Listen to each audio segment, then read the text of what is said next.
Hello, book lovers, and thanks for listening. I post new chapters every week. If you like my work, please remember to like and subscribe to help me build my channel. The Stillwater Girls by Minka Kent. Narrated by Jennifer Schafer. Chapter 28. Nicolette. How did you meet him?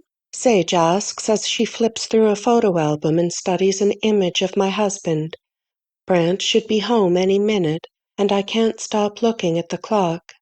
I spent the afternoon on the phone with Dr. Pettigrew, quietly hashing out various scenarios and how to handle them, though she assured me the girls are adjusting well, better than expected, and she didn't anticipate any issues. Nevertheless, she rattled off a bunch of signs to look for, signs that the girls are uncomfortable but not necessarily vocalizing it. I scribbled them down and shoved them in my pocket, though I'm not sure why. I've read them enough today that they're burned into my memory. I worked at an art gallery, I say, taking a seat on the floor next to the coffee table. He was a photographer, up and coming at the time, and he came in to ask my boss if he'd feature his work, which was pretty gutsy, especially in New York. But he was good, and he was tired of waiting around to be discovered. Anyway, I'm rambling. He came into the gallery, met with my boss, and when he came out of that meeting, he asked me for my phone number, and we met later that week for drinks. All this time I've been worried about how the girls are going to react when they meet him, when really I should be worrying about how they might feel if they like him, as everyone always does, and I end up kicking him out. I'd hate for them to hand over their trust to a seemingly good man, only to learn that he's a liar and a cheat. I'm not sure how traumatic that would be for them, given the fact that their first experience around an adult man was less than ideal. I remind myself to take things one step at a time, to cross these bridges as they come. What does that mean? Meet for drinks? Wren asks, slicing through one of Brant's old dress shirts with a pair of heavy sewing shears. This morning over breakfast, she insisted on sewing Sage a new doll to replace the one they had to leave behind. She says she's going to sew one for Evie, too, to give to her when she sees her again. It's when two grown-ups go to a bar and drink grown-up drinks, alcohol, and get to know each other, I say, watching intently as she licks the end of a thread and points it through the head of a needle. She's going to sew it all by hand, every last stitch. What's alcohol? Sage asks.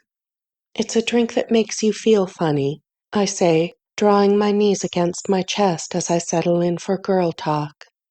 Like, relaxed, but it can also make you do things you might not otherwise do, so you have to be extremely careful. Sage flicks to the next page in the album, running her palm along the glossy pages and tracing Brant's face. He's pretty, she says. Handsome, I correct her, with a forgiving half-smile. And yes, he is. Wren pokes the needle through two pieces of Brant's shirt and glances up. How long have you been with him? A long time, I say. Years.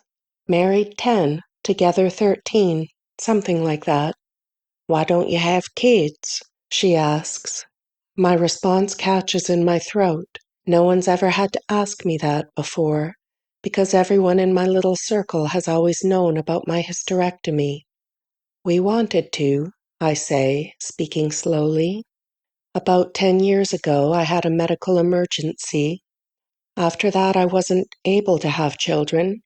Saying it out loud after all these years doesn't make it sting any less than it did a decade ago.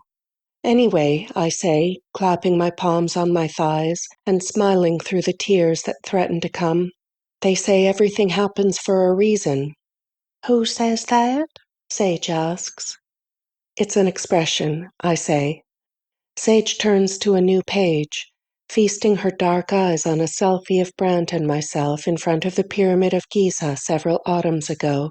Her small fingertips trace the lines on his face. He looks like a nice person, Nicolette. Wren looks at me before she meets Sage's gaze, and her expression is blank, unreadable. While I have nothing but admiration for that brave little soul, I'm finding it a bit hard to connect. She rarely speaks unless she has to, but she always looks like she has something to say. I'm hopeful that with time she'll be able to open up to me. Rising, I head to the kitchen to grab a glass of water, stopping in my tracks when I see two xenon headlights pointed through the front windows. The metallic clunk of a car trunk slamming follows next. He's home. End of chapter 28.